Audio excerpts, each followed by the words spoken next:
Hi hello everyone. అందరూ ఎలా ఉన్నారు? బాగున్నారా? నేను కూడా చాలా బాగున్నాను. మీరు కూడా హ్యాపీగా ఉండాలని, పాజిటివ్ గా ఉండాలని మనస్ఫూర్తిగా కోరుకుంటున్నాను. ఒక మంచి వీడియోతో మీ ముందుకు వచ్చేసానండి. ఇది కొంచెం రిజెక్షన్ అన్నమాట. రిజెక్ట్ చేశారు, రిజెక్ట్ చేశారు నన్ను అని ఎవరైతే ఫీల్ అవుతున్నారో వాళ్ళ కోసం కొన్ని ముఖ్యమైన పాయింట్స్ చెప్పాలి అని అనుకుంటున్నాను. మన లైఫ్ లో రిజెక్షన్ జరిగినప్పుడు వాటిని మనం ఎలా అంగీకరించాలి?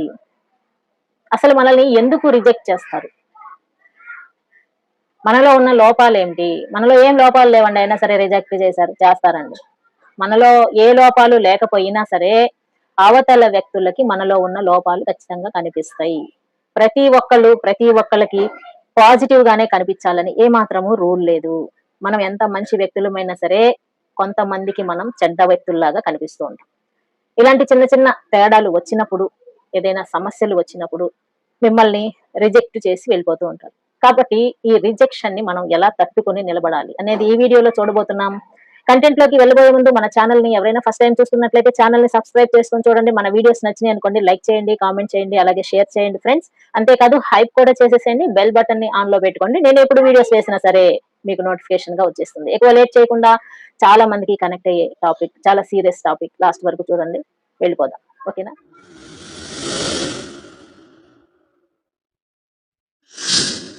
లైఫ్ లో మనం దేన్నైనా తట్టుకొని నిలబడొచ్చు, కానీ ఈ రిజెక్షన్ ని కొంచెం తట్టుకోవటం కష్టమేనండి. అది నేను చెప్పినంత మాటల్లో అంత ఈజీ కాదు అన్నమాట. అది అనుభవించిన వాళ్ళకి చాలా తెలుస్తుంది.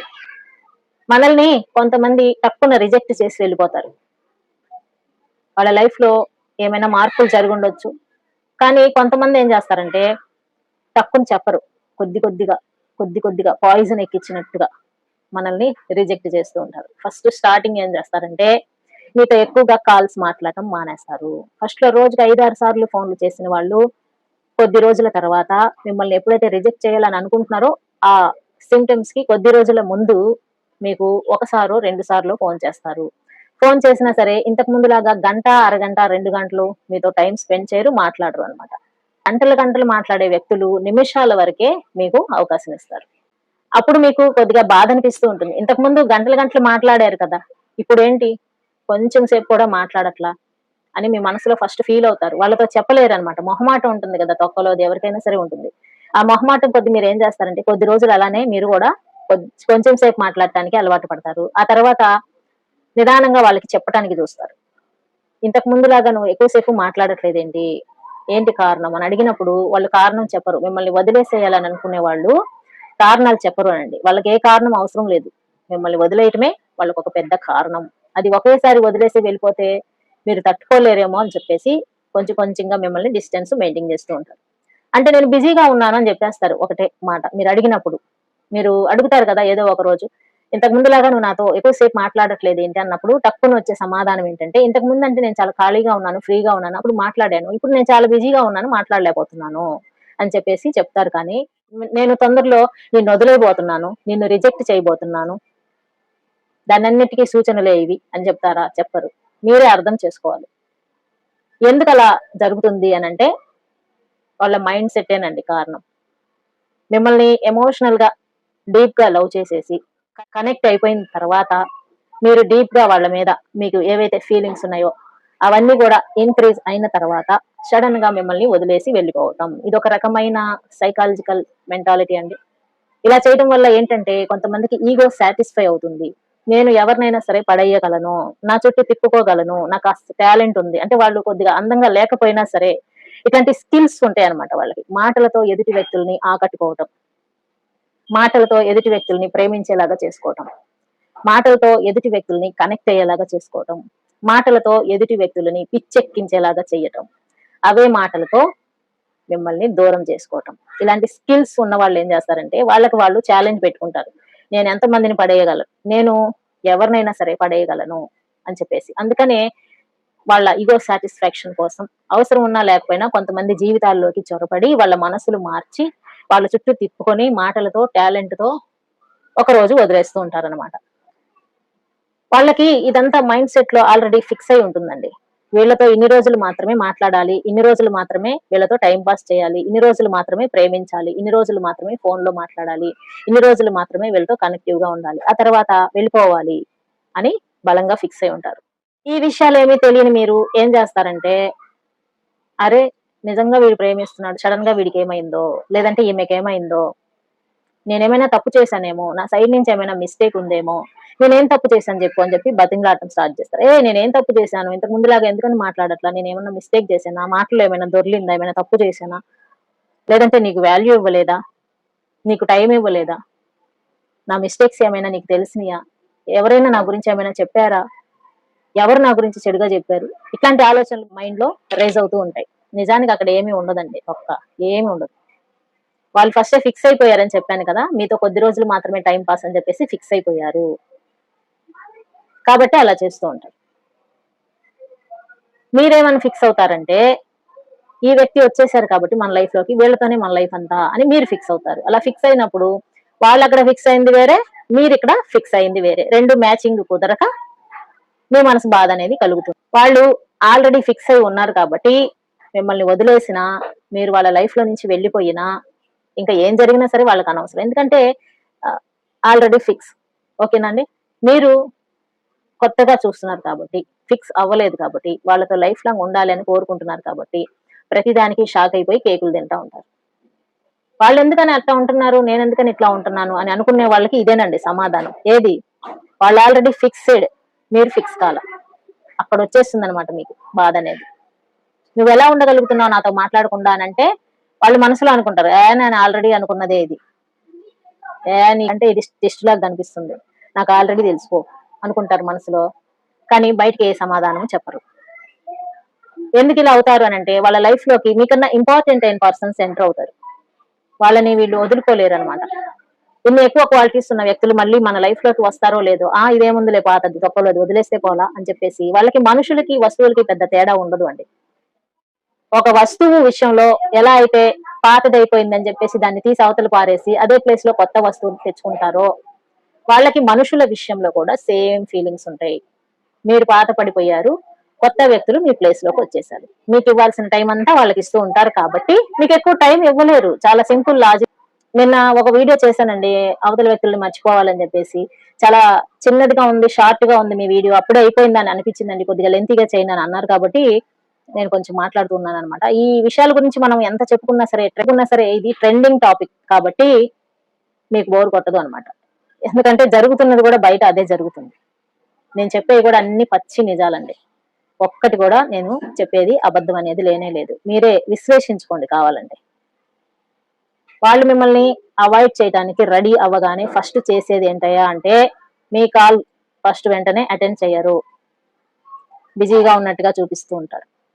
ఒకటి రెండు సార్లు ఫోన్ చేసి మీరు ఏంటి ఇంకా రిటర్న్ చేయలేదు, ఏంటి ఇంకా కాల్ చేయలేదు అని ఎదురు చూస్తూ ఉంటారు. ఫస్ట్ లో కొద్ది గంటల తర్వాత మళ్ళీ ఫోన్ చేసి, ఏంటి ఫోన్ చేసావు, నువ్వు ఫోన్ చేసిన టైంకి నేను కొంచెం బిజీగా ఉన్నాను అందుకని ఫోన్ ఎత్తలేదు, సరేనా అని చెప్పేసి మిమ్మల్ని చెప్తారు. ఆ తర్వాత కొద్ది రోజుల తర్వాత ఆ ఫోన్ కూడా చేయటం తగ్గిపోతా ఉంటది అనమాట. మీరు అక్కడే అర్థం చేసుకోవచ్చు, ఫస్ట్ ఇచ్చినంత టైం ఇవ్వట్లేదంటే ఏదో తేడా ఉంది. అది తెలుసుకోకుండా మాటి మాటికి ట్రై చేస్తూ ఉన్నారనుకోండి, మీ మీద వాళ్ళకి విలువ తగ్గిపోతుంది. నెంబర్ 2 ఏంటంటే, మీరు ఏదైనా మెసేజ్ పెట్టినప్పుడు రిప్లై చేయరు. ఫస్ట్ లో మీ మెసేజ్ కోసం తహతహలాడిపోయిన వాళ్ళు, ఎదురు చూసిన వాళ్ళు, ఎప్పుడెప్పుడు మెసేజ్ చేస్తారో ఐ మిస్ యూ అని చెప్పేసి పంపించిన వాళ్ళు, కొద్ది రోజుల తర్వాత మీరు ఏదైనా మెసేజ్ పెడితే దానికి కూడా రిప్లై చేయరు. ఆన్లైన్ లోనే ఉంటారు, మీ మెసేజ్ చూస్తారు, కానీ రిప్లై చేయడానికి పాపం టైం ఉండదు. ఇక్కడ మీకు అలవాటు చేస్తున్నారనమాట వాళ్ళు మిమ్మల్ని దూరం చేయటం అనే విషయం. రిజెక్ట్ చేయబోతున్నాను, నిన్ను ఇగ్నోర్ చేస్తున్నాను అన్న విషయము మీకు ఇండైరెక్ట్ గా చెప్తా ఉంటారు. అది మీరు అర్థం చేసుకోవాలి. ఒకటి రెండు సార్లు మీ మెసేజ్ కి రిప్లై ఇవ్వలేదనుకోండి, మీరు చిరాకేసేసి ఇంకా రిప్లై కోసం ఎదురు చూడకుండా మెసేజ్ పెట్టడం మానేస్తారు కదా, అదే వాళ్ళకి కావాలి. డైరెక్ట్ గా చెప్పలేరు. ఎట్లాంటోడికైనా సరే కాస్త మొహమాటం అనేది ఉంటది కదండి.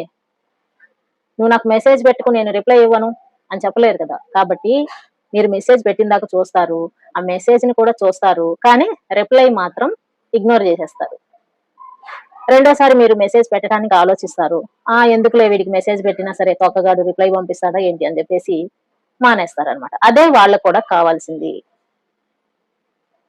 వాళ్ళు ఇంకొక ఆప్షన్ తో బిజీగా ఉంటారు. వాళ్ళకి టైం ఇవ్వాలంటే మీకు ఇచ్చే టైం ని తగ్గించాలి.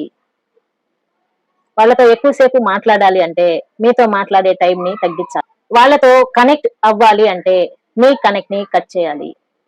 అర్థమవుతుందా మీకు? ఫస్ట్ ఎప్పుడైతే వాళ్ళు స్టార్ట్ చేశారో అప్పుడు మీరు అర్థం చేసేసుకోవాలి. ప్రతిదీ పోసగుచ్చినట్టుగా ఎవరు చెప్పరు అండి. ఇలాంటి చిన్న చిన్న హింట్స్ ఇచ్చినప్పుడు మీరే అర్థం చేసుకోవాలి. ఈ రిజెక్షన్ గురించి మాట్లాడుతుంటే ప్రతిసారి కూడా నాకు చాలా కోపం వస్తూ ఉంటుంది, బాధ అనిపిస్తూ ఉంటుందండి.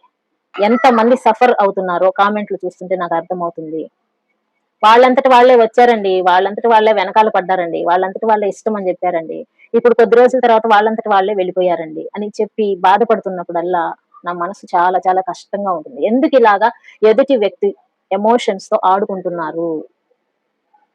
ఎందుకు అనంటే వాళ్ళు మిమ్మల్ని చాలా సీరియస్ గా తీసుకోవట్లా. అలా చేస్తే మీరు బాధపడతారని తెలుసు. పడితే పడ్డారులే అనుకుంటారు. మనమంటే ఇష్టమైన వ్యక్తులు మనల్ని బాధపడకుండా చూసుకుంటారు కానీ, మనమంటే లెక్కలేని వాళ్ళు, మనమంటే ఇష్టం లేని వాళ్ళు, మన మీద ప్రేమ లేని వాళ్ళు, మన మీద ఏమాత్రం ఇంపార్టెంట్ లేని వాళ్ళు, మన కష్టంతో వాళ్ళకి సంబంధం లేదు. కాబట్టి వాళ్ళు ఎంతకైనా తెగిస్తూ ఉంటారు. అర్థం చేసేసుకోండి ఫ్రెండ్. ఇలాంటి సింప్టమ్స్ కనుక మీకు కనిపిస్తున్నాయి అనుకోండి, ఫస్ట్ కాల్ అటెండ్ చేయకపోవటము, మెసేజ్ కి రిప్లై చేయలేకపోవటము, చూసి చూడనట్టుగా ఉండటం, ఇట్లా చేస్తున్నారంటే కొద్ది రోజులలో మీకు బ్రేకప్ చెప్పబోతున్నారని అర్థం. ఆ గిఫ్ట్ రాబోయే ముందు ఇలాంటి చిన్న చిన్న గిఫ్ట్లన్నీ ఇస్తూ ఉంటారు. మీరు కూడా దానికి రెడీ అయిపోండి. అంతేగాని రిజెక్ట్ చేశారనో, నాకేం తక్కువైపోయింది, నేనేం చేశాను, నేనేం పాపం చేశాను, నా లైఫ్ లోకి ఎందుకు వచ్చారు, ఇట్లాంటివన్నీ అనుకుంటూ టైం వేస్ట్ చేసుకోకండి. దయచేసి చెప్తున్నాను, అందరికీ కూడా రిక్వెస్ట్ చేస్తున్నాను. ఎవరైనా మిమ్మల్ని వదిలేసి వెళ్ళిపోయారనంటే వాళ్ళు మీకైన వ్యక్తులు కాదని చెప్పేసి వాళ్ళని భగవంతుడే తీసి అవతల పారేశాడు. ఏమో వాళ్ళు మీ లైఫ్ లో ఉంటే మీకు ఏమైనా హాని తలపెట్టే అవకాశాలు ఉంటాయేమో. లాస్ట్ లో మిమ్మల్ని సఫర్ చేసే బదులు ముందే సఫర్ చేస్తే బాగుంటుంది అని చెప్పేసి ఉద్దేశంతో వాళ్ళు వెళ్ళిపోయారేమో. వాళ్ళు ఉంటే వాళ్ళ వల్ల మీకు ఇంకా చాలా కష్టాలు అనుభవించాల్సిన పరిస్థితి ఏర్పడుతుందేమో. అందుకని ఆ పరిస్థితి నుంచి మిమ్మల్ని కాపాడటానికి భగవంతుడే వాళ్ళని మీ నుంచి దూరం చేసేసాడేమో. ఇలా అనుకొని చూడండి, అసలు మీకు ఏమాత్రము బాధ కలిగిద్దు.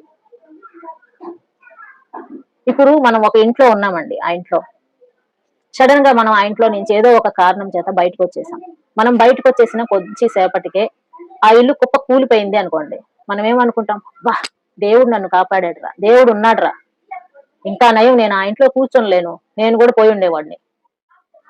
ఆ టయానికి భగవంతుడే వచ్చి నన్ను ఆ ఇంట్లో నుంచి తీసి బయటేసేసాడు, నా ప్రాణాలను కాపాడాడు అని కృతజ్ఞత భావంతో మనం అనుకుంటామా లేదా? ఇక్కడ కూడా సేమ్ మీరు అప్లై చేసుకోవాల్సింది ఈ విషయమే.